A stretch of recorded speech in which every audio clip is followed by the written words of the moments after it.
day sir, kami nga po pala yung group 1 and na-explain namin paano namin in-install yung software application. Yung first application namin, yung Eclipse. And then, eto po, so nag-install po kami ng JDK.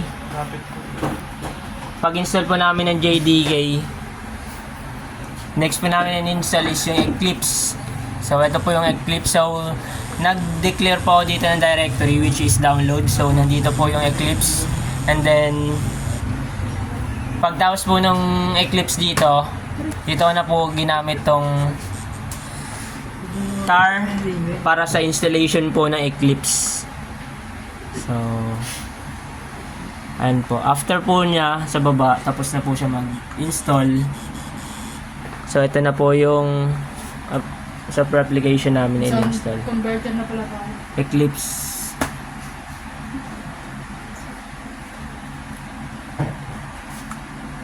Yung isa pa yan.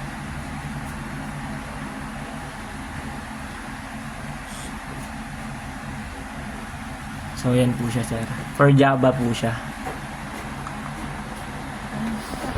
Next application mo namin, sir, is ito, Steam.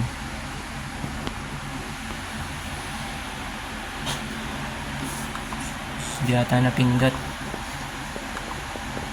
So, yan po. Ito po yung next application namin, Steam. For live streaming naman po siya.